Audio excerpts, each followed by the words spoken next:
गवळदार विठ्ठल श्री ज्ञानदेव तुकाराम पंढरीनाथ भगवान की जय। माऊली ज्ञानेश्वर महाराज की जय। जगद्गुरु श्री संत तुकाराम महाराज की जय। जय जय रघुवीर समर्थ।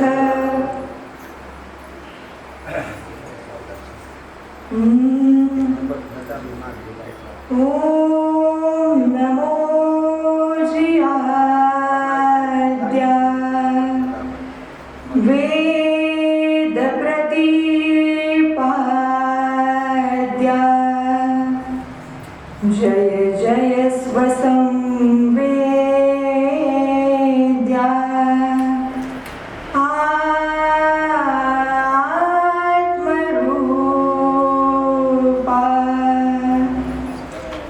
देवा तुझी गणेशु सकलार्थमती प्रकाशु म्हणे निवृत्तीदासु अवधारी जोजे। पुंडलिक गवळदार विठ्ठल श्री ज्ञानदेव तुकाराम पंढरीनाथ भगवान की जय। माऊली ज्ञानेश्वर महाराज की जय। जगद्गुरु श्री संत तुकाराम महाराज की जय।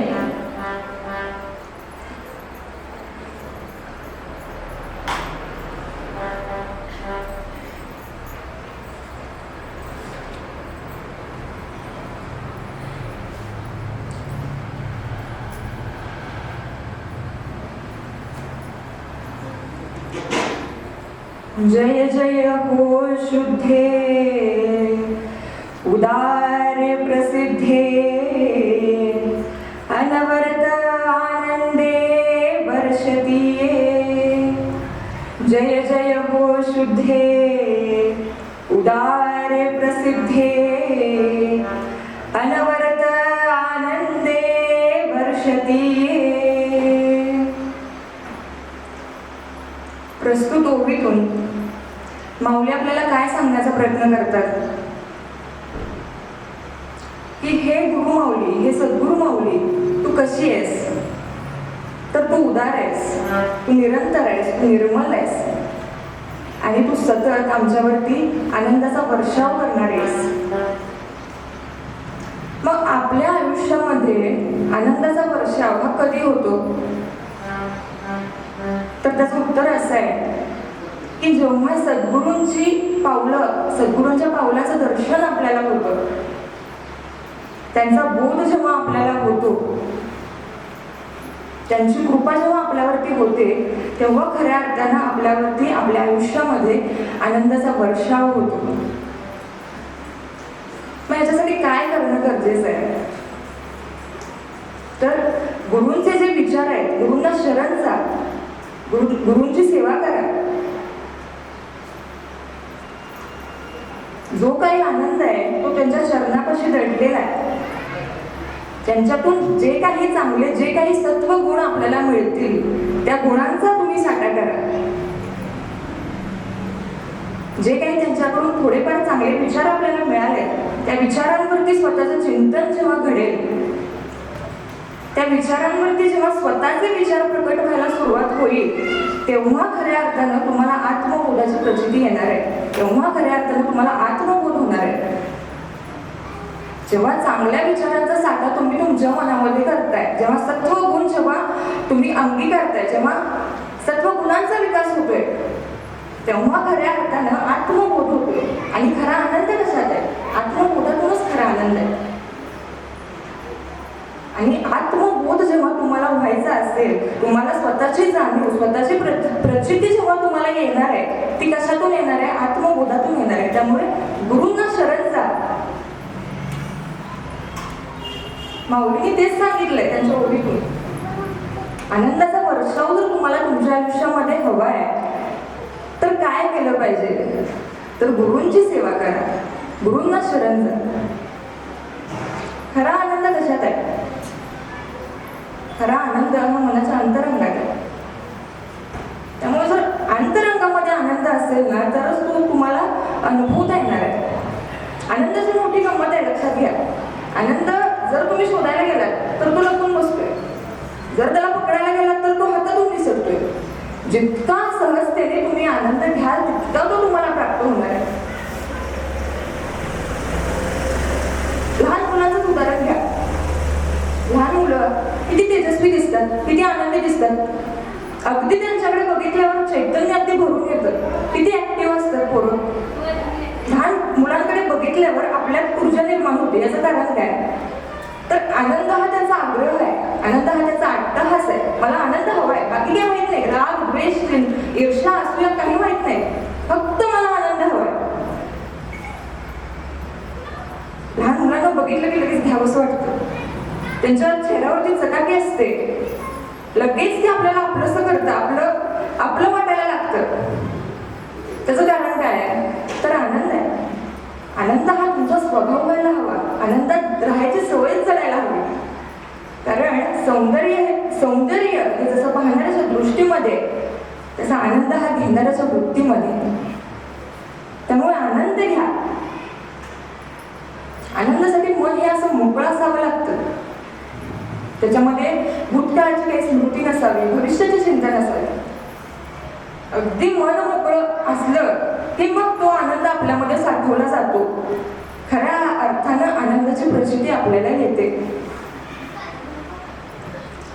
मग हा जो आनंद आहे तो भरपूर जण म्हणतात की आनंद सर्वत्र आनंद आहे, पण आम्हाला कुठे आनंद दिसत नाही बुवा. कुठे आहे हा आनंद? आनंद तर हवाय आपल्याला. जे काही आहे, माणूस झगडतोय कशाला? आनंदासाठीच तर झगडतोय. जे काही फिरून फिरून चक्र येत आहे ते मी समाधानी राहावं, मी शांत राहावं, मी आनंदी राहावं, ह्याच्यासाठीच तर आहे ना. जे काही चालू आहे आनंदासाठी चालू आहे. मग हा आनंद कुठे आहे? आनंद आम्हाला हवाय, पण आनंद कुठे आहे? तर बरोबर आहे, निसर्ग सगळीकडे जिथं तुम्हाला वाटतंय आनंद आहे, जिथं तुम्हाला घ्यायचा आहे आनंद, तिथं आनंद आहे. निसर्गात आनंद आहे. श्रावण महिन्यात मस्तपैकी अगदी हिरवा, धरती अगदी हिरवा शालू पांघरते, बघल तिथं हिरवंगार झालेलं असतं. किती छान वाटतं आपल्याला. पावसाळ्यात रिमझिम पाऊस पडतोय, त्या पावसाचे थेंब अलगद तुमच्या अंगावरती येत आहेत. किती छान वाटतंय. मस्तपैकी विचार करा, तुम्ही पाऊस पडतोय आणि तुम्ही 2 व्हीलरवरून प्रवास करताय. मस्तपैकी ते पावसाचे थेंब तुमच्या अंगावरती यायला लागलेत, अगदी गार गार वाटतंय, भूमी भिजून जात आहे. हळूच तुम्ही एखाद्या ठिकाणी थांबताय, चहाच्या टपरीवरती थांबताय, चहा पिताय, मस्तपैकी गरमागरम भज्याचा आस्वाद घेताय, भजी खाताय. किती बघा, कल्पनेनेच आपल्याला किती आनंद मिळतो. म्हणजे आनंद सर्वत्र आहे, जिथं घ्याल तिथं आनंद आहे. पुस्तकं वाचण्यात आनंद आहे. चांगली पुस्तकं वाचा, पुस्तकांचा संग्रह करा, त्यांचे विचार, त्या पुस्तकातून जे विचार तुम्हाला मिळतील त्या विचारांचा साठा करा. त्याच्यात पण आनंद आहे. संगीतात आनंद आहे. संगीत मग ते कोणतेही संगीत असो, टाळ मृदुंगाचा नाद असो, शास्त्रीय संगीत असो किंवा मग आपला हरिपाठ असो, सगळीकडे आनंद आहे. संगीताच्या 7 स्वरांमध्ये प्रचंड असा आनंद ठासून भरलेला आहे. नंतर म्हणे ज्ञानेश्वरी पारायण ही आपल्या आनंदाची स्टेटस आहे. पूर्ण आनंदच आहे सगळा. म्हणजे बघा की मस्तपैकी सकाळी आंघोळ करायची, फ्रेश व्हायचं, सकाळी ज्ञानेश्वरीचं पारायण ऐकायला, वाचायला यायचं, ग्रंथपोथी वाचायला यायची, मस्तपैकी तल्लीन व्हायचं. दुपारी स्नेहभोजनाचा आनंद घ्यायचा, सगळ्यांनी एकत्र बसून जेवायचं, संध्याकाळी प्रवचन ऐकायला यायचं, मस्तपैकी हरिपाठात तल्लीन होऊन नाचायचं, संध्याकाळी कीर्तन ऐकायला यायचं. म्हणजे किती हा रम्य सोहळा आहे, किती ह्याच्यामध्ये आनंद ठासून भरलाय. ही 7 दिवसाची जी एनर्जी आहे ना आपली, ती आपल्याला वर्षभर पुरते. एवढे 7 दिवसात आपण एनर्जी निर्माण करतो, इतकी आपल्याला स्फूर्ती मिळते त्या 7 दिवसातून. म्हणजे किती हा आनंद आहे. आनंद जिथे घ्याल तिथे आनंद आहे. भौतिक सुखामध्ये आनंद आहेच असं मी म्हणत, म्हणजे पूर्ण नाहीच असं पण मी म्हणत नाहीये. म्हणजे जो माणूस पैशाशिवाय सुखी आहे ना, तो पैशाने जास्त सुखी आहे. पैसा आनंदाचं कारण आहेच. म्हणजे पैशाने आनंद मिळतो, पण तेवढा की जो पैशाशिवाय जो सुखी राहू शकतोय की नाही, ते पैशाने जास्त आनंद घेऊ शकतोय. निवडा की तुम्हाला ज्याच्यामध्ये आवड आहे ते करा, ते काम करा. हा बाबा मला जास्त ह्याच्यामध्येच गोडी आहे, ह्याच्यामध्येच मला खूप आनंद मिळतो, ह्याच्यात मी काहीतरी करू शकतो. निर्णय चुकतात, नाही म्हणत नाही मी, निर्णय चुकू शकतात. एकदा चुकला, दोनदा चुकला, तीनदा चुकला, चौथ्यांदा तरी अक्कल येणार आहे ना. चौथ्यांदा कळू शकतं आपल्याला की नाही बाबा ह्याच्यामध्ये हे जरा जड जात आहे आपल्याला नाही होऊ शकत आपल्याला, आपण दुसरं काहीतरी करू, ह्याच्यामध्ये मला जास्त आनंद आहे, ह्याच्यामध्ये मला जास्त गोडी आहे, मी हे करून बघतो. योग्य निर्णय घेतात ते यशस्वी होत नाही, लक्षात घ्या. घेतलेला निर्णय हा योग्यच होता हे जे सिद्ध करून दाखवतात ना ते खऱ्या अर्थाने यशस्वी होतं.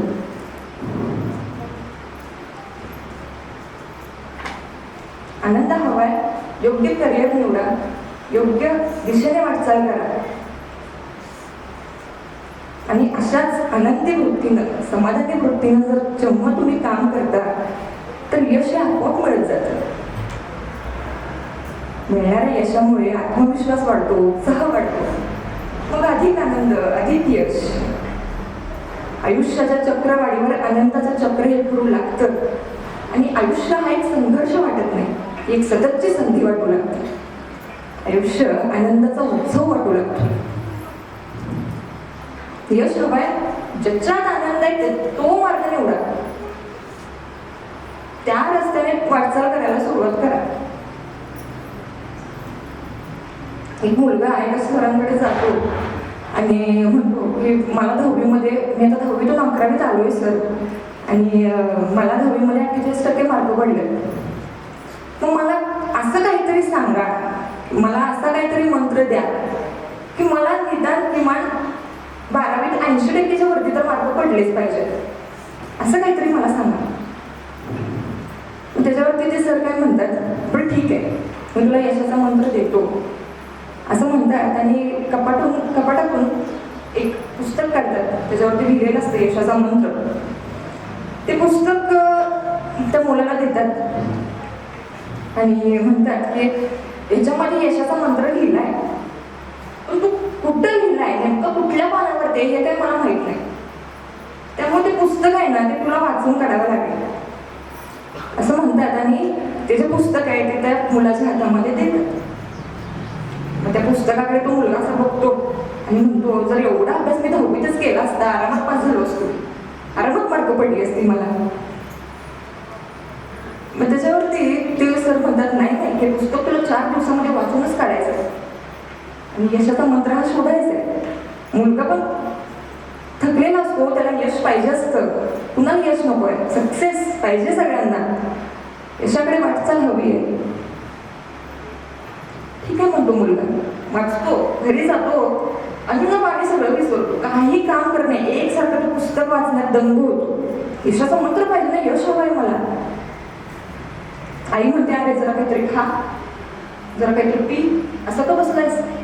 बाबा विचारतात त्याला, अरे जरा इकडे येतोस का, माझं काहीतरी काम आहे. नाही नाही, मला यश पाहिजे, मला यशाचा मंत्र हवाय बास. मुलगा अख्खं पुस्तक वाचून काढतो, यशाचा मंत्र काही सापडला. आणि गंमत माझ्या काय झालेलं असतं माहिती का, पुस्तकाला असतं कवर आणि शेवटच्या पुस्तकाचं जे पुष्ठ आहे तो पुस्तक काढतो आणि त्याच्यामध्ये आतमध्ये यशाचा मंत्र लिहिलेला असतो. काय करतो तो मुलगा ते पुस्तक घेऊन सरांकडे जातो आणि सरांना विचारतो की का हो सर, तुम्ही मला असं का केलं, यशाचा मंत्र जर मागच्या पुठ्ठ्यावरतीच होता तर तुम्ही मला आधीच तर नाही सांगितलं. याच्यावरती ते सर म्हणतात, अरे ज्या चिकाटीनं 4 दिवसात हे पुस्तक वाचून पूर्ण केलंस ना तू, त्या चिकाटीने जर वर्षभर अभ्यास केलास तर 80 काय पैकीच्या पैकी मार्क पडतील की तुला. त्यामुळे फक्त आनंद, ज्यामध्ये तुम्हाला आनंद आहे तो आनंद शोधा आणि चिकाटी बाळगा. सातत्य खूप महत्वाचं आहे. आनंद हवाय ना, ज्याच्यामध्ये आनंद आहे, ज्याच्यामध्ये गोडी आहे, त्या करिअरमध्ये अगदी झोपून द्या स्वतःला, कारण ते करिअर तुम्ही निवडले. तुम्हाला आनंद होता त्याच्यामध्ये, कंटाळा मला थोडं वाटू शकतं पण आनंद आहे ना. स्वतः समजा जर एखादं करिअर जे आपल्याला योग्य म्हणजे त्याच्यामधून भरपूर आनंद मिळत नसेल पण निवडलंय ना, त्याच्याकडून स्वतः आनंदी वृत्ती कशी निर्माण करायची हे तुमच्या हातात आहेच की. त्यामुळे प्रत्येक काम करताना कायम आनंदी वृत्तीने करा. आनंद हा खूप महत्वाचा आहे आयुष्यात. मग हा जर आनंद इतका महत्वाचा आहे तर मग हा आनंद आध्यात्मिक दृष्ट्या कसा काय मिळवता येईल. आध्यात्मिक रूपाने मला जर आनंद मिळवायचा आहे तर मी काय करू, काय केलं पाहिजे. तर नाम घ्या. नामस्मरणामध्ये आनंद खूप आहे. नामस्मरण साधना आणि त्या साधनेवरती झालेलं चिंतन हे खूप महत्वाचं आहे. आनंद हवाय ना, नाम घ्या. संत म्हणतात मला काही नको, मला फक्त नाम द्या. नामात सगळं काही आहे. मग तुम्ही किती माळा जपताय किंवा किती जप करताय हे महत्वाचं नाहीये. तर जे काही जप, ज्या काही माळा मी जपतोय, जो काही मी जप करतोय त्याच्यामधून माझ्या मनामध्ये किती स्थिरता आली हे महत्वाचं आहे. मी किती आज स्थिर झाले, मी किती आज स्थिर झालो हे महत्वाचं आहे. त्यामुळे नामस्मरण करत राहा, राम नाम घेत राहा. त्याच्यात एक भरपूर लोकांचं असं असतं की नाही फक्त रामच नाही, आम्हाला कृष्णावरती आमची जास्त श्रद्धा आहे, आम्हाला आमचा पांडुरंग जास्त प्रिय आहे. म्हणजे बघा आपल्याला नुसतं भेदाभेदच ना, आहे की नाही. राम हे फक्त नाम नाही, लक्षात घ्या राम हे तत्व आहे. त्यामुळे रामाच्या जागी तुम्ही कुठलंही नाम घ्या. राम राम म्हणा, कृष्ण कृष्ण म्हणा, विठ्ठल विठ्ठल म्हणा, राधे राधे म्हणा, काही म्हणा, फक्त नाम घेत राहा.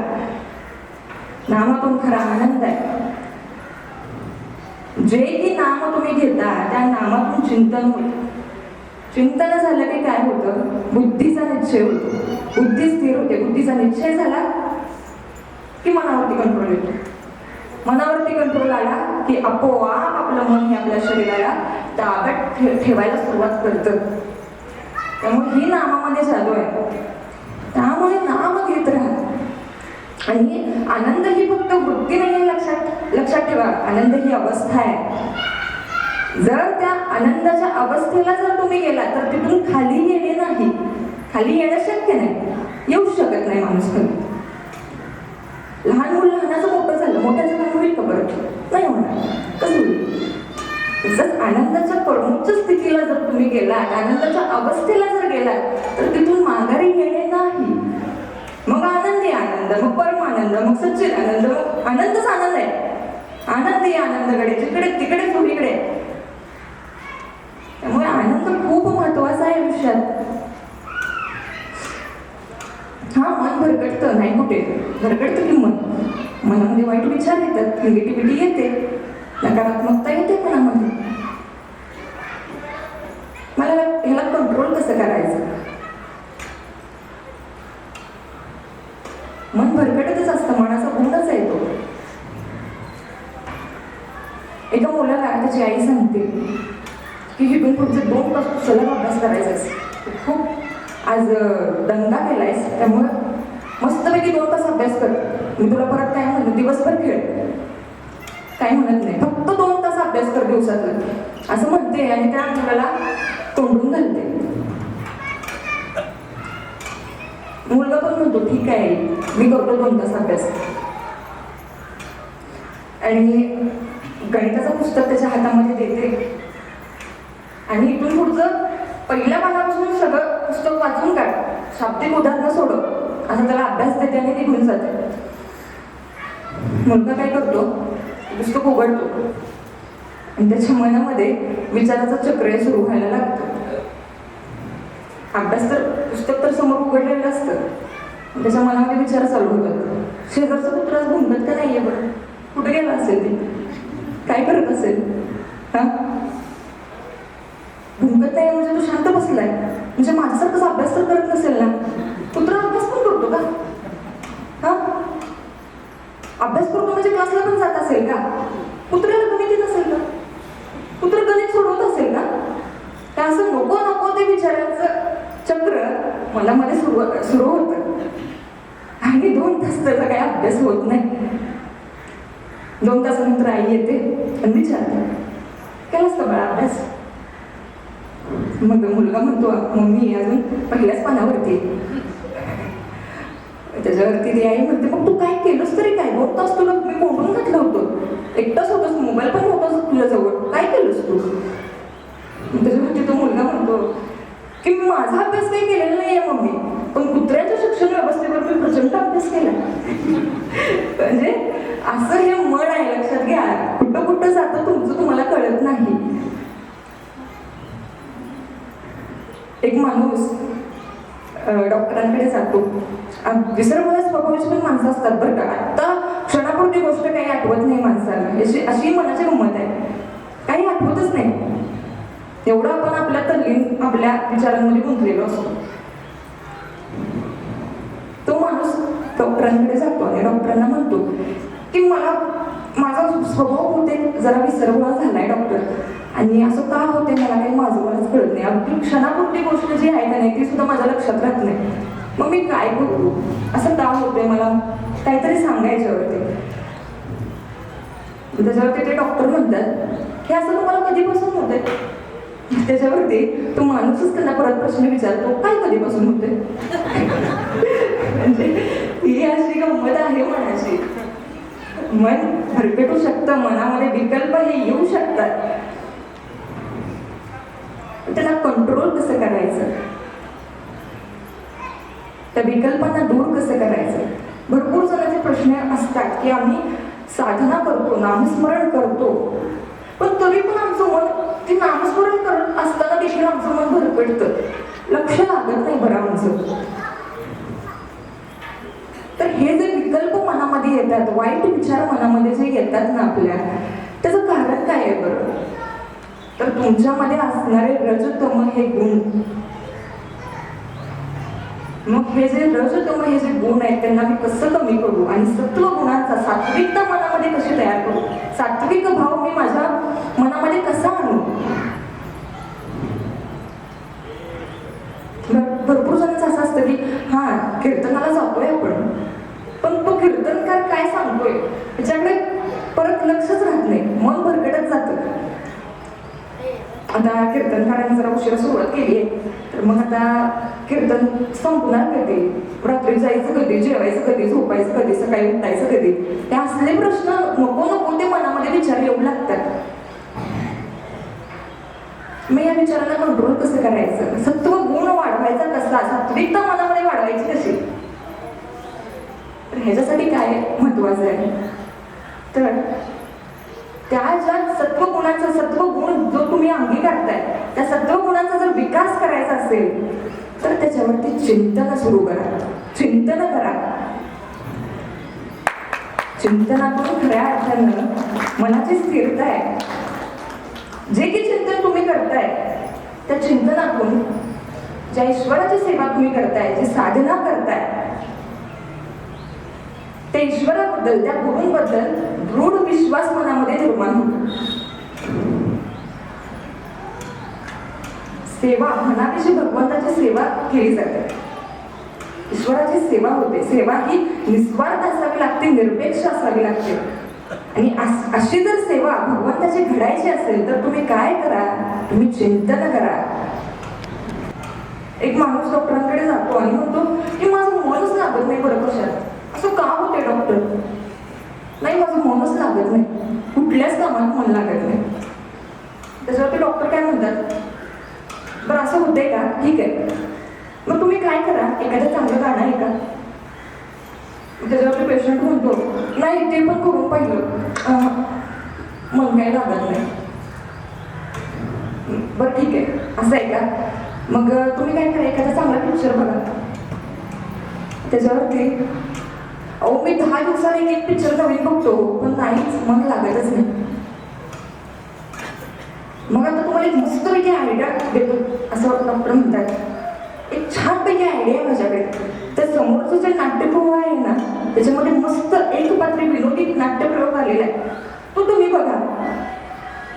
मग त्याच्यावरती तो पेशंट त्यांना काय म्हणतो, अहो डॉक्टर तो धम्माल एक पात्री प्रयोग आलाय ना, तो नाटकाचा जो प्रयोग आहे ना तो सादर करता मीच तर आहे. तो सादर करता जो आहे ना तो मीच तर आहे. म्हणजे जगाला हसवणारा पण स्वतः दुःखी दुःखी असणारा, अशी ही मनाची अवस्था आहे, असं हे मन आहे. पण स्थिरता हवी ना मनामध्ये, स्थिरता ही खूप महत्वाची आहे, लक्षात घ्या. स्थिरता हवी तर त्याच्यावरती चिंतन सुरू करा. चिंतन म्हणजे काय आहे? चिंतन म्हणजे मंथन आहे. मंथन तुम्हाला माहिती असेल, जे की देव दानवांचं झालं होतं विशाल अशा क्षीरसागरामध्ये. एकीकडे देव होते, एकीकडे दानव होते, आणि त्याच्यातून काय बाहेर आलं? तर अमर असं अमृत बाहेर आलं. तसंच कुठल्याही गोष्टीचं, चांगल्या गोष्टीचं जर मंथन केलं ना, म्हणजे चिंतन केलं, तर त्याच्यातून जे बाहेर पडणार आहे ते चांगलंच असणार आहे. समुद्राचं मंथन केलं, अमृत बाहेर आलं.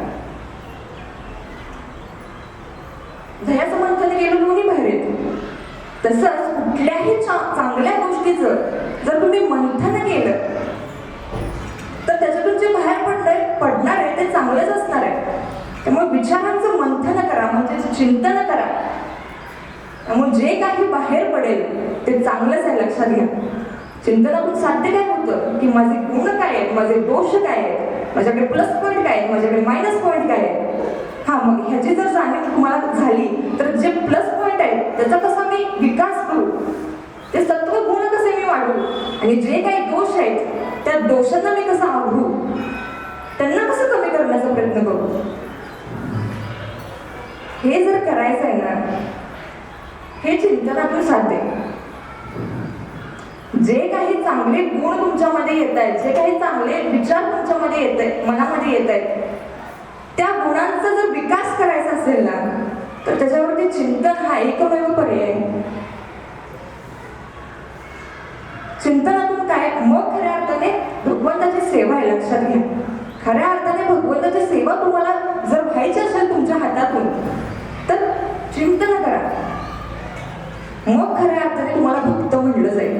भक्त म्हणजे काय? जो विभक्त नाही, तो भक्त. जो त्याच्याशी एकरूप आहे ना, जो त्याच्यात विलीन आहे,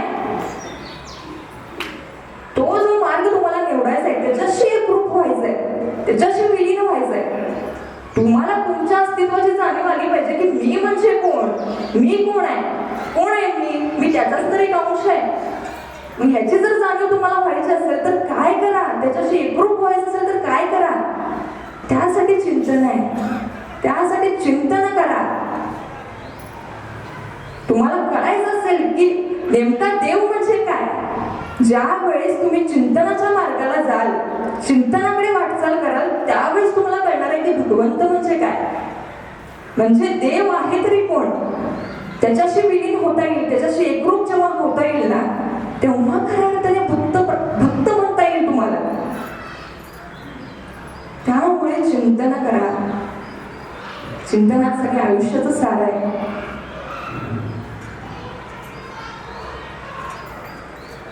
विचारा तुमच्या मनालाच, का बरं भौतिक सुख प्रचंड आहे माझ्याकडे, धन धान्य गाडी बंगला पैसा अडका मान प्रतिष्ठा सगळं काही आहे, पण तरी पण मी सुखी नाहीये, तरी पण मी आनंदी नाहीये, तरी पण मला एवढं शांत समाधानी वाटत नाही, का बरं? एक माणूस आयुष्यभर एकाच कामामध्ये गुंतलेला असतो. हा, पैसा पण मिळवतो, भरपूर पैसा मिळवतो, पण तरी पण जो काही पैसा मिळवतो ना, त्याच्यातून त्याला म्हणावं असं उपभोग घेता येत नाही त्या पैशाचा. म्हणजे सतत त्या कामामध्ये गुंतलेला आहे, स्वतःच्या तब्येतीकडे पण लक्ष नाही, एकसारखं त्या कामामध्ये सतत काम काम काम, स्वतःच्या आरोग्याची काळजी नाही. मग काय आहे, शेवटी शरीर हे पंचमहाभूताने बनलेले आहे ना, त्यामुळे त्याच्यात काही बिघाड झालं, ते बिघडलं की मग काय, कमवलेला जो सारा पैसा आहे तो त्याच्यावरतीच एकदा घालवावा लागणार आहे सगळं.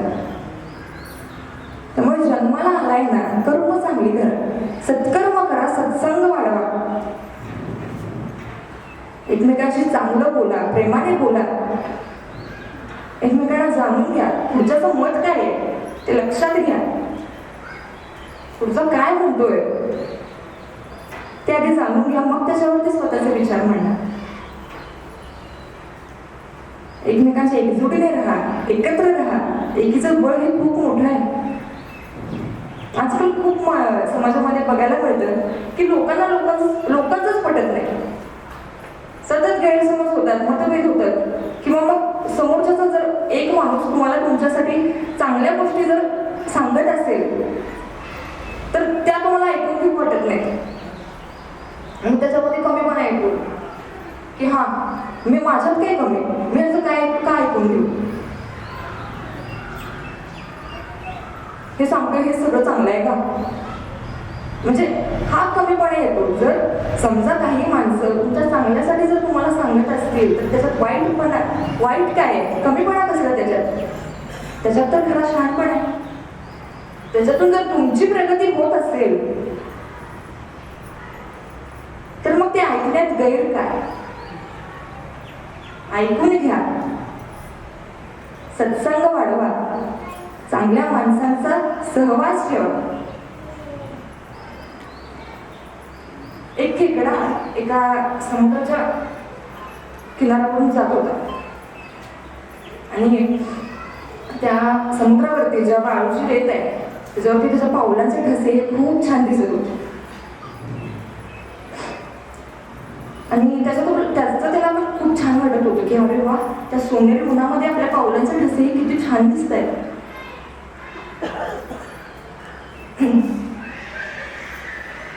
मग ते जर बघितलं त्यानं त्याचं त्याला खूप छान वाटलं. पण कालांतराने काय झालं की हळूच एक समुद्राची लाट त्या दिशेने आली आणि त्या पावलांचे सगळे ठसे उडले गेले. मग काय झालं, त्या खेकड्याला राग आला. त्यांनी लगेच विचारलं की का ग असं का केलंस बरं, आपलं नातं एवढं घट्ट आहे, आपली मैत्री एवढी छान आहे, तू असं का केलंस. त्याच्यावरती त्या लाटेने उत्तर दिलं की ती जी माणसं आहेत ना लांबून येत आहेत बघ, ती ह्याच दिशेने येत आहेत आणि त्यांच्या हातामध्ये ना एक पिशवी आहे आणि त्याच्या आतमध्ये तुझ्यासारखे भरपूर खेकडे हे एकत्र केलेले आहेत. जर तुला पण त्याच्यासारखंच अडकायचं असेल, जर त्याच्यामध्येच जायचं असेल तर खुशाल तू तुझ्या पावलांचे ठसे उठवत राहा, मी काही म्हणत नाही. म्हणजे प्रत्येक पुढचा माणूस हा तुमच्या वाईटाचाच विचार करतोय असं नाहीये. त्यामुळे समोरच्याला समजून घ्या, समोरचा काय म्हणतोय हे अगदी विचारपूर्वक ऐका आणि मग त्याच्यावरती स्वतःचे विचार हे मांडा. स्वामी विवेकानंदांचे एक मत आहे, दोघांच्या भांडणामध्ये नेमकी माघार घ्यायची कुणी, ज्याचं बरोबर आहे त्यांना माघार घ्यायची का ज्याचं चुकीचं आहे त्यांना माघार घ्यायची, कुणी माघार घ्यायची. तुम्हाला काय वाटतं, ज्याचं बरोबर आहे त्यांना माघार घ्यायची का ज्याचं चुकीचं आहे त्यांना माघार घ्यायची, चुकीचं आहे त्यांना माघार घ्यायची. तर ह्याच्यावरती स्वामी विवेकानंद आपल्याला काय म्हणतात की ज्याला सुखी राहायचंय, ज्याला समाधानी राहायचंय, ज्याला आनंदी राहायचंय त्याने या भांडणातून माघार घ्यायची. स्वार्थाने मोठेपणा सोडला ना तर आयुष्यात सगळं काही आनंदी आहे, जिथं बघत तिथं तुम्हाला आनंद दिसेल. त्यामुळे स्वार्थाने मोठेपणा सोडा. सुखदुःखाचे क्षण तुमच्या आयुष्यामध्ये येणारच आहे. जसे चांगले प्रसंग येणार आहेत तसे वाईटही प्रसंग येणारच आहेत की. फक्त चांगलं सुखच मिळत गेलं तर तुम्हाला दुःखाची मजा काय येणार आहे, दुःख हे काय आहे हे पण समजलं पाहिजे ना, मग खऱ्या अर्थाने सुखाची मजा आहे. तर सुख काय हेच समजायचं नाही दुःख नसल्यावर. त्यामुळे दुःख हे आहेच की, दुःख पण आयुष्यामध्ये येणारच आहे. दुःखाची आत्मकथा जर तुम्हाला सांगते, दुःखाच्या घरी एकदा जमली होती पार्टी, दुःखाच्या घरी एकदा जमली होती पार्टी, मस्त टल्ली होऊन जिंकली होती कारटी. दुःख म्हणाले दोस्तांनो लाज बाळगू नका, इतके दिवस छळलं त्यामुळे राग मानू नका. मला खूप साठले, काही सुचत नाही, माझी स्टोरी सांगितल्या वाचून आता काही राहत नाही. मी आणि सुख दोघे जुळे भाऊ होतो. 5 वर्षांचे होतो तेव्हा जत्रेत गेलो. गर्दी इतकी जमली आणि कल्लोळ इतका उडला, माणसांच्या त्या जत्रेमध्ये सुखाचा हात सुटला. तेव्हापासून शोधतोय लोकांच्या त्या जत्रेत दिसेल का सुख माझं कोणाच्याही नजरेत. सुखाच्या आठवणीतले क्षण त्याला स्मरले आणि सुखाच्या आठवणीत दुःख हे ढसाढसा रडले. नशा सर्वांचीच उतरली दुःखाची अवस्था पाहून, दुःखालाही सुख मिळावे वाटले राहून. सुखाचा शोध घेत मीही आता फिरतोय, दुःखाला शांत करण्याचा खूप प्रयत्न करतोय. जीवनाच्या रथाचे सुख दुःख हे दोघे सारथी, सुख मिळाले तर दुःखाच्या घरी मीच देईन पार्टी. सुख दुःखाची मजा आहे, लक्षात घ्या. सुख जिथे आहे का नाही तिथं दुःखही येणारच आहे. त्या दोघांना पण एकमेकापासून करमत नाही, त्यामुळे तेही आलटून पालटून येणारच आहे. त्यामुळे जे काही जगणं दिलंय ना, जे काही जीवन दिलंय ना, सत्कर्म करा. कर्म हीच साधना आहे, लक्षात घ्या. जन्माला आलाय, सहजासहजी मिळत नाही मानवी जन्म. मानवी जन्म हा खूप दुर्लभ आहे, लक्षात घ्या. सहजासहजी मिळत नाही. 84 दशलक्ष योनी जेव्हा तुम्ही पार करता तेव्हा खऱ्या अर्थाने मानवी जन्माची उत्क्रांती आहे. तेव्हा खऱ्या अर्थाने मानवी जन्म आपल्याला मिळतो. मग जन्म मिळालाय ना, चांगल्या कामामध्ये व्यतीत करा की, सत्कर्म करा की, सत्संग वाढवा की. जन्माला आलाय त्या जन्मामागचं काहीतरी कारण हे असणारच आहे. देवदेवतांनी अवतार घेतले, रामकृष्णाने अवतार घेतले, प्रत्येक अवतारामागचं काहीतरी कारण होतं की नाही.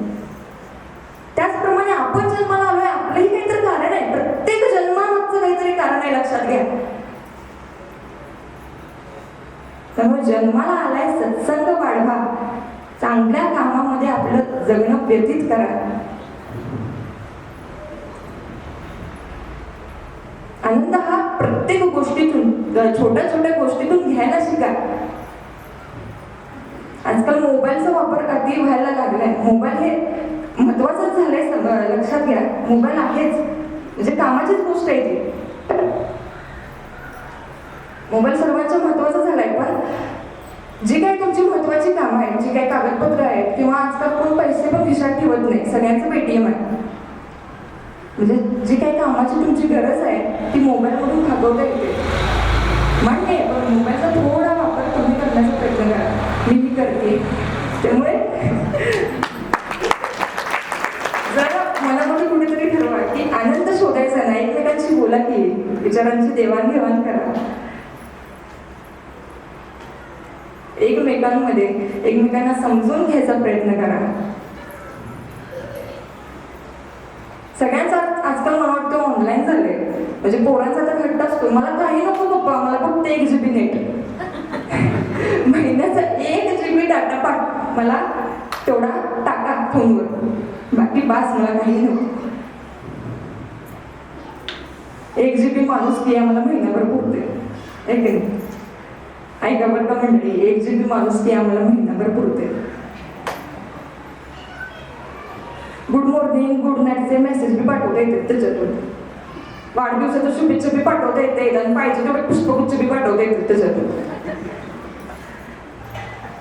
स्वागत समारंभ सगळं काही करता येते आणि श्रद्धांजली व्हायला मौन बी धरता येते. सगळं कसं आता एकदम ऑनलाईन चालतंय आणि 1 GB माणूस की आम्हाला महिनाभर पुरते.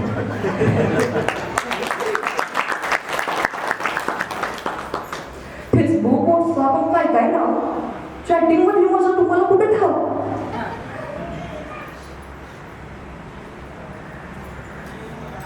जवळ जरी आलात तरी हा नमस्कार करू नका, पण एकदा व्हॉट्सअपला ऑनलाईन आल्यावर हाय हॅलो करायला विसरू नका. तसं आजकाल आपलं बोलणं होत नाही फारसं, पण तुम्ही ऑनलाईन या ना, बोल की खूप सर. शाळेत शिकवलं जात नाही तेवढं ज्ञान आता ह्याच्यात मिळतंय आणि 1 GB माणूस की आम्हाला महिनाभर पुरते.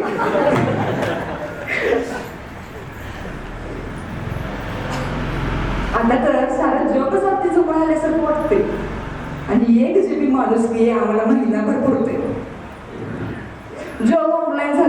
खंत नाही बरं का, जग ऑनलाईन झालं याची खंत नाही बरं का, माणूस की हटत चालली ते मला सांगते.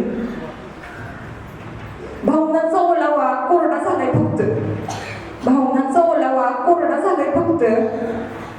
आणि एवढ्या सगळ्या समुदायात असूनही माणूस असं एकटं ह्या साऱ्या शब्दांनी कुठं आपलं हृदय घेतलंय आणि एकजूटी माणूस हे आम्हाला महिनाभर. म्हणजे मोबाईलचा वापर करा की मोबाईल महत्वाची गोष्ट आहे, जी काही आपली इलेक्ट्रिक संसाधनं आले सगळ्याचा वापर करा, पण जर कुठेतरी त्याला आळा घाला, एकमेकांमध्ये राहा, एकमेकांचा सहवास तुम्हाला मिळू द्या, एकमेकांच्या सहवासातून खरं प्रेम जागृत होतं. त्यामुळे सहवास वाढवा, सत्संग वाढवा, मनामध्ये संयम बाळगा. म्हणतात भरपूर जण, आम्ही ज्या करिअरमध्ये राहतो, ज्या काही वातावरणामध्ये आम्ही राहतो, त्या वातावरणामध्ये आम्ही सतत आमच्या डोक्यावरती स्ट्रेस असतो खूप. म्हणजे सतत आम्ही वाईट विचारांना आमच्या सोबतच कॅरी करतो. म्हणजे ते वाईट विचार हे काही मनातून जात नाही आणि याच्यामुळे काय होतं की लक्षच केंद्रित होत नाही आमचं कामामध्ये. पॉझिटिव्हिटी ही आणावी लागते, लक्षात घ्या. निगेटिव्हिटी लगेच येते, त्याला काही आणावं लागत नाही. सकारात्मक ऊर्जा आहे, जो काही सात्विक गुण आहे का नाही, सात्विक भाव जो तुमचा आहे त्याला आणावा लागतो. निगेटिव्हिटी आणावी लागत नाही, ती येतेच, आपोआपच येते.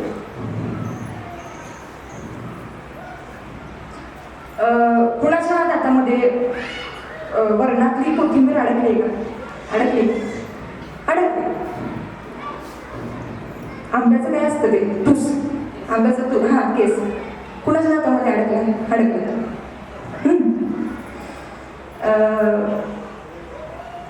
आमटीतला, फोडणीच्या आमटीतला शेंगदाण्याचा तुकडा कोणाच्या दातामध्ये अडकला. बघा कुठलं उदाहरण आणलं मी. आणि हे सगळं अडकल्यावर कुणी असं केलंय ना, सगळेच करतात, सगळ्यांनीच केलं. मग हे करत असताना जीभ बरोबर तिथंच का जाते, बाकीकडे जात नाही. अरे इथं काय अडकलेलं नाहीये, इथं काय अडकलेलं नाही, पण जिथं अडकलंय तिथंच बरोबर कशी काय जाते. त्या 32 दातांचा विचार करताना बाकीचे 31 दात चांगले आहेतच की, जिथं अडकले त्याच दाताचा विचार करत असेल. बाकीचे 31 दात आहेतच की, ते किती पांढरे आहेत, ते किती शुभ्र आहेत, ते मनामध्ये येत नाही. जिथं अडकले तिथं बरोबर जीभ जाते. का जाते तर जिभेचा गुण आहे तो. आणि फक्त जिभेचाच नाही तर मनाचाही तसाच गुण आहे. जिथे काहीतरी अडकलंय, जिथे काहीतरी त्रास आहे तिथं सतत काहीच. तर हे असं आहे. अरे बाकीचे 31 दात आहेतच की, त्याच्याकडे लक्ष दे की. जे अडकले ते काढायचं आहेच की हो, ते काढायचं नाही असं कोण म्हणते. जे अडकले ते काढायचंच आहे, पण ते काढायची क्षमता तुझ्यामध्ये कधी येणार आहे तर बाकीच्या 31 दातांकडे तू जेव्हा पूर्णपणे लक्ष देशील तेव्हा ते अडकलेलं काढायची क्षमता तुझ्यामध्ये येणार आहे ना. जिथे अडकले तिथेच कशाला ते खेळत बसलायस. बाकीचे 31 दातांकडे लक्ष दे की, ते कसे अजून पांढरे होतील, ते कसे मजबूत होतील याच्याकडे लक्ष दे की. म्हणजे मनाला पण तशीच सवय लागली. जिथे काहीतरी त्रास आहे, जिथे काहीतरी अडकलंय ना तिथं सतत खणायचंय आणि स्वतःलाच त्रास करून घ्यायचंय. ही अशी अवस्था आहे मनाची.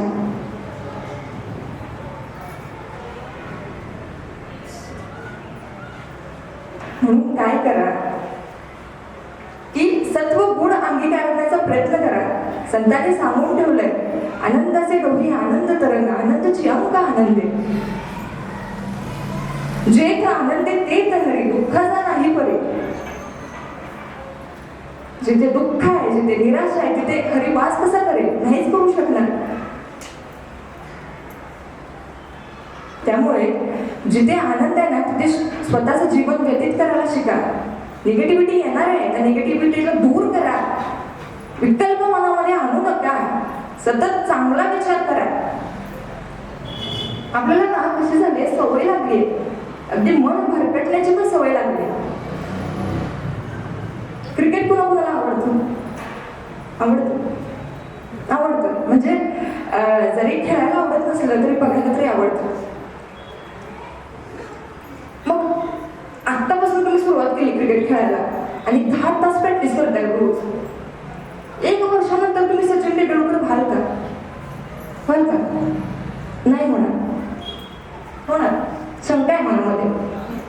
हा, पण पहिला दिवस, खेळण्यातला सुरुवात करण्याचा पहिला दिवस आणि 1 वर्षानंतर येणारा पहिला दिवस, याच्यामध्ये काहीतरी बदल झालेला असणार आहे ना.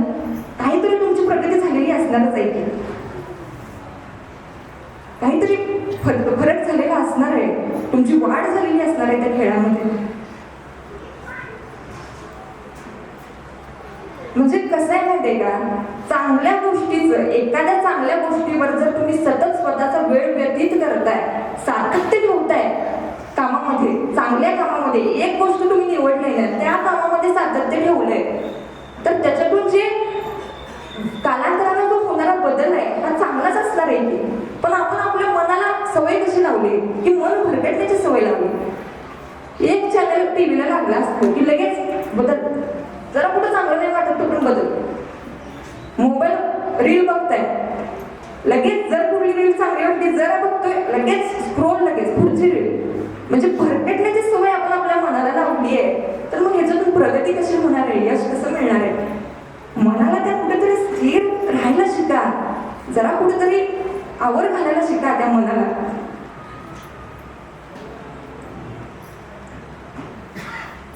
आणि जन्माला आलाय तर सत्संग करा, चांगले विचार अंगी बाळगा. ह्याच्यातूनच खरी प्रगती आहे, लक्षात घ्या. तर तो ठरवतो की ही संपत्ती आहे ना ती आपण वाटायची. काय करायचं मग या संपत्तीतून? एकटाच असतो, बायका पुढं काय मागं नसतात त्याची, एकटाच असतो. ही संपत्ती जी आहे त्याचं काय करायचं? तर ते आता वाटून टाकायचे. आणि तो ठरवतो आणि त्या पद्धतीने त्याचं काम सुरू करतो. हळूहळू संपत्ती वाढायला सुरुवात करतो. आणि फक्त संपत्ती वाटत गेल्याने, चांगली कामं करण्याने, सत्कर्म वाढवल्यामुळे त्याचं वय 56 असतं. 96 वर्ष तो उद्योगपती जगतो, फक्त वाटत गेल्याने, फक्त चांगली कामं करत गेल्याने. आणि त्या चांगल्या कामातून काय साध्य होतो? तिची संपत्ती तो वाटत चाललाय, त्याच्यामुळे तिची संपत्ती संपत नाही, तर दशपटीने ती संपत्ती वाढलेली असते, लक्षात घ्या. म्हणजे चांगली कामं जर तुम्ही केली, आनंद द्यायला शिकलात, आनंद वाटायला शिकलात, आनंद घेण्यात किंवा मागण्यात नसतो, आनंद देण्यात आहे. जेव्हा आनंद तुम्ही द्याल त्याच्यात दुप्पट आनंद तुम्हाला मिळणार आहे, लक्षात घ्या. त्यामुळे आनंद वाटायला शिका, जेवढं देता येईल तेवढं द्या. चांगली कामं करा, सत्कर्म करा. कर्म हीच साधना आहे, लक्षात घ्या. नामस्मरण करा, साधना करा, ईश्वराची सेवा तुमच्या हातून घडू द्या. आणि ह्या नामस्मरणातून, ह्या साधनेतून जेव्हा तुमचं चिंतन होईल, चांगल्या विचारातून चांगले विचार जेव्हा स्वतःचे प्रकट होतील, तेव्हा खऱ्या अर्थानं तुम्हाला भगवंत म्हणजे काय हे कळणार आहे, देव भेटणार आहे. देव जर भेटायचा असेल ना तर संतांनीही सांगितलंय, चिंतन करा. सगळे काही रजतम जे गुण आहेत, जे काही वाईट विचार आहेत, त्या वाईट विचारांना आळा कसा घालायचा आहे, तर त्याच्यासाठी चिंतन करा, नाम घेत राहा. नामात सगळे आयुष्याचं सार आहे, लक्षात घ्या. त्यामुळे नाम घ्या, साधना करा आणि त्या साधनेवरती चिंतन होऊ द्या. खऱ्या अर्थाने आनंद भेटणार आहे तुम्हाला. खऱ्या अर्थाने कळणार आहे की जीवन सुंदर आहे, जगणं सुंदर आहे. त्यामुळे जन्माला आलाय ना, सत्कर्म करा, सत्संग बाळगा, संयम राखा स्वतःमध्ये.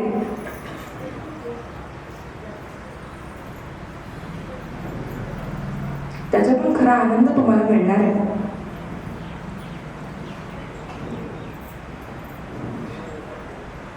प्रवचनाच्या वेळी प्रवचन करत असताना मला शंकर काकांचा फोन आला आमच्या, आणि मला म्हणाले की स्वरा असं असं प्रवचन आहे, तू करशील का? त्याच्यावरती मी म्हणाले मला जमेल का? एवढ्या सगळ्यांसमोर बोलायचं मला जमेल का नाही? म्हणजे बघा कसं आहे ना, मन पहिली निगेटिव्हिटी झाली, मला पहिली नकारात्मकता झाली.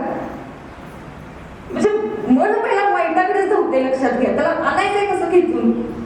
आपला रिमोट कंट्रोल आपल्या हातामध्ये आला ना, मग खऱ्या अर्थाने जिंकला तुम्ही.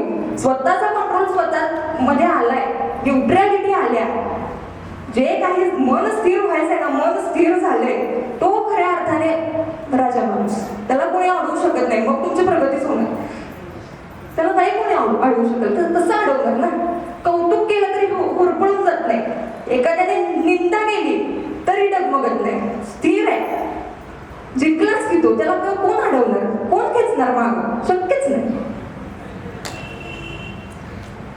मला काका म्हणले, अगोच बरं असं काय करतेस? माणसं आहेत ती, आपलीच माणसं आहेत की, कशाला घाबरतेस? आपल्या माणसासमोर बोलायला कशाला घाबरायचं? म्हणजे लक्षात घ्या, सत्संग किती महत्वाचं आहे आपल्या आयुष्यामध्ये. नेहमी आपल्याला स्फूर्ती देणारी माणसं, आपल्याला नेहमी पुढे प्रोत्साहन देणारी माणसं नेहमी आपल्या आयुष्यामध्ये जपून ठेवा. त्या माणसांचा साठा करा.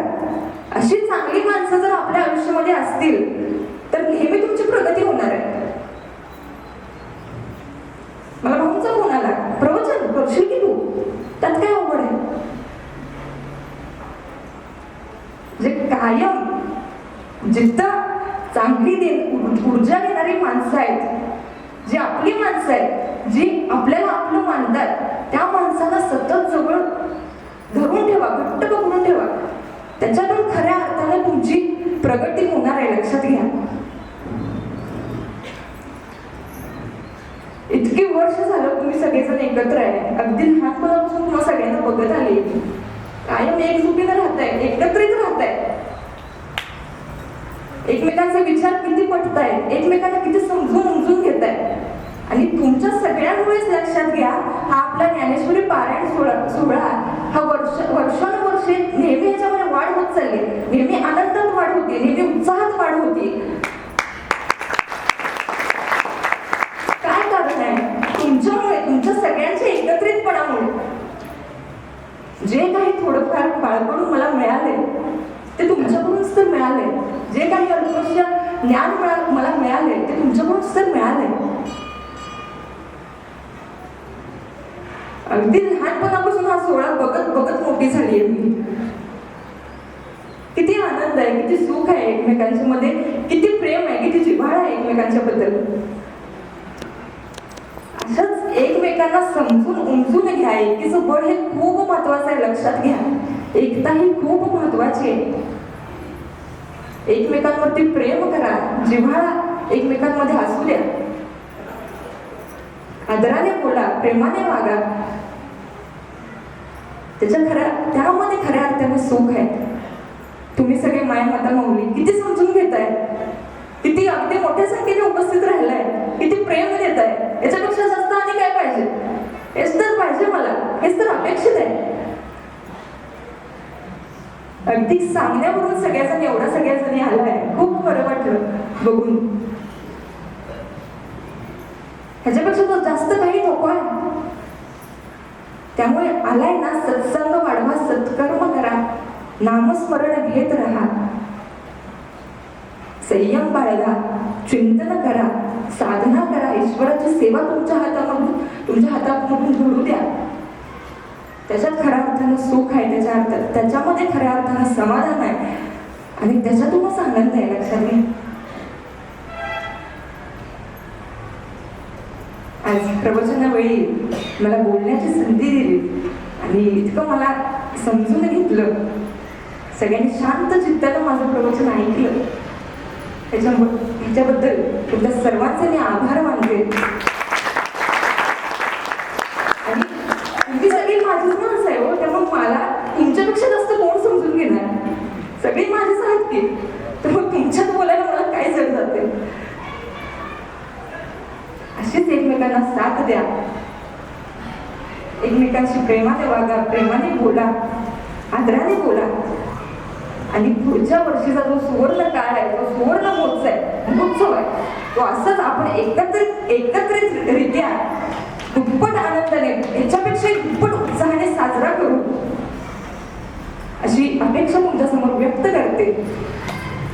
आणि जर काही बोलताना माझी पहिलीच वेळ आहे, जर काही अपशब्द तोंडातून गेले असतील, जर काही एक दोन शब्द मनाला लागले असतील, तर मन मोठं करून मला समजून घ्या.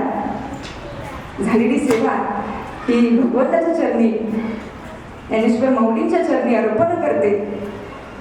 स्वर्गीय श्री भानुदास नाना यांच्या चरणाशी नतमस्तक होते आणि माझ्या सेवेला, प्रवचन सेवेला पूर्ण विराम देते.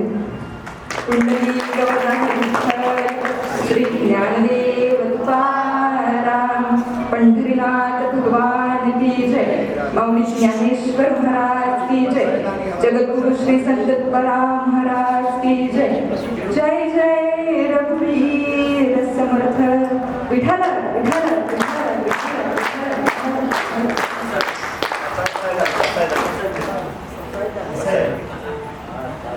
विश्वास मकेले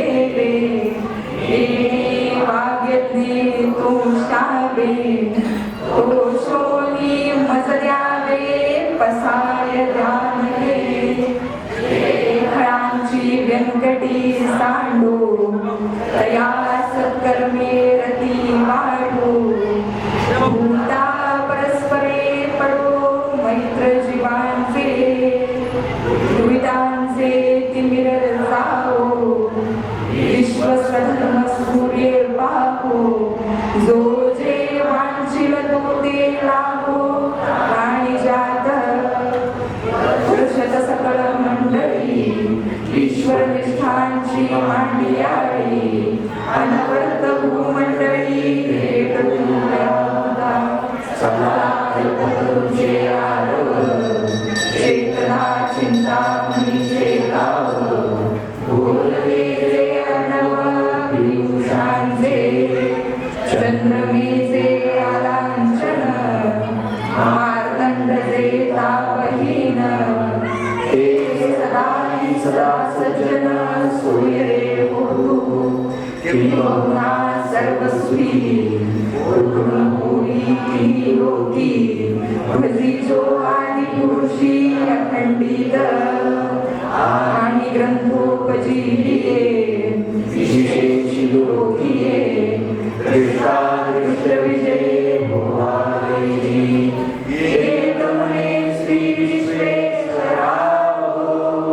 आओ ईवदान प्रसाहो, हे वरेद ज्ञानदेवो सुखिया झाला. हे वरेद ज्ञानदेवो सुखिया झाला.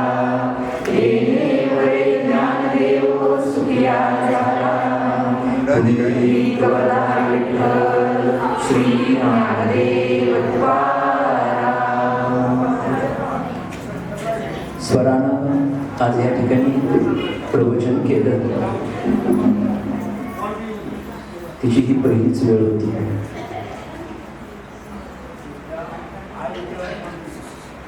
तिला काय करायचं, कोणत्या विषयावर करायचं, त्या बाबतीमध्ये खरंच घरी काही चर्चा झालेली नव्हती.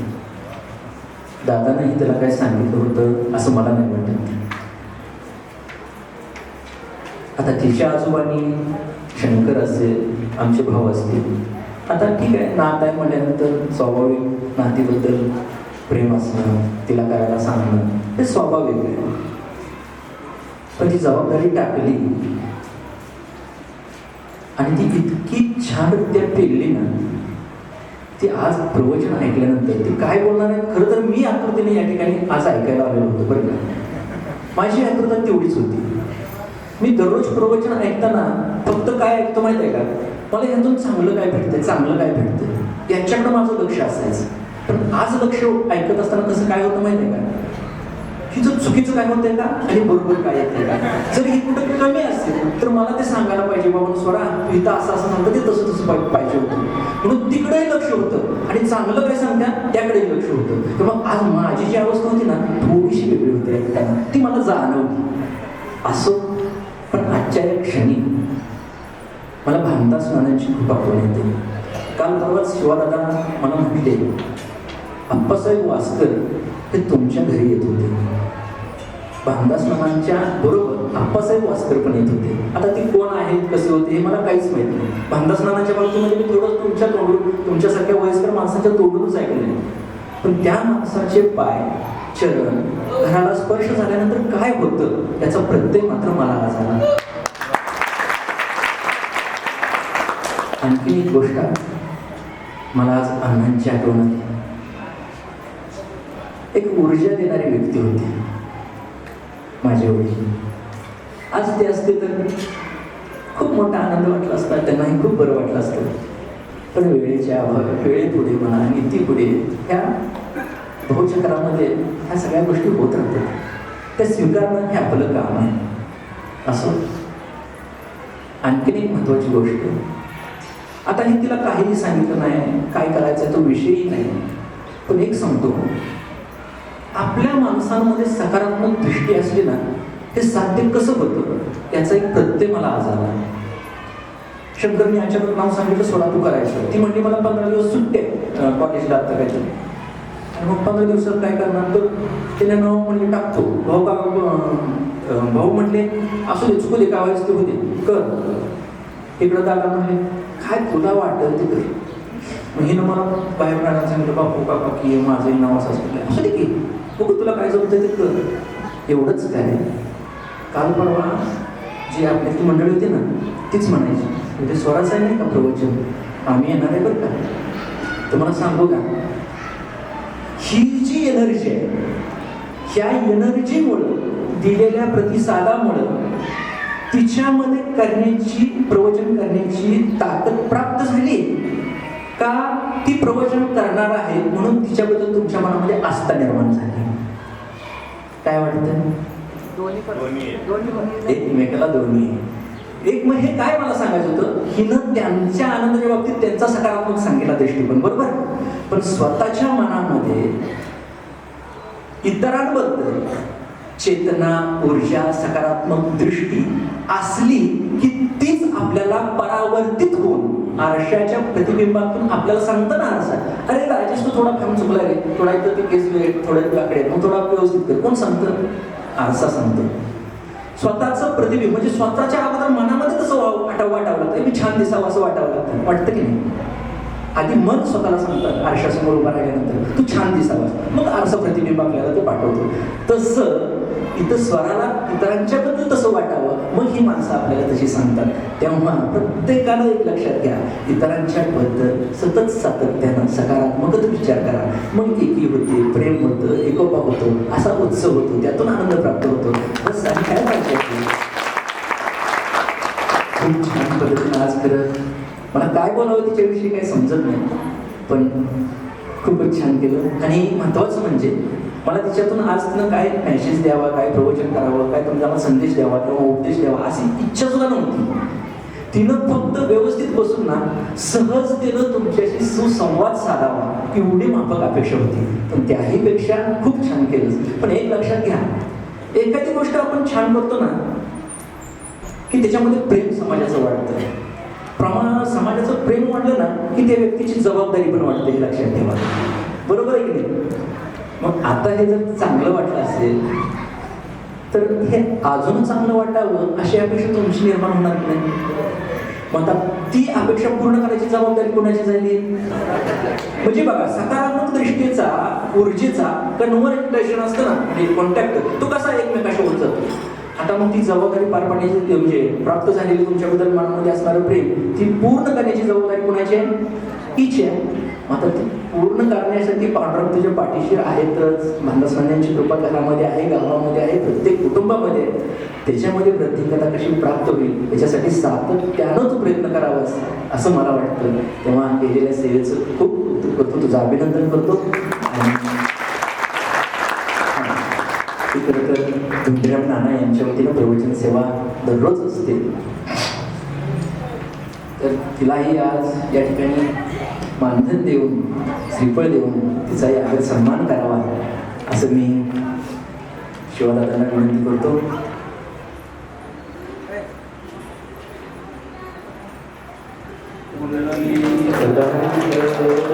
श्री ज्ञानदेव तुकाराम पंढरीनाथ भगवान की जय.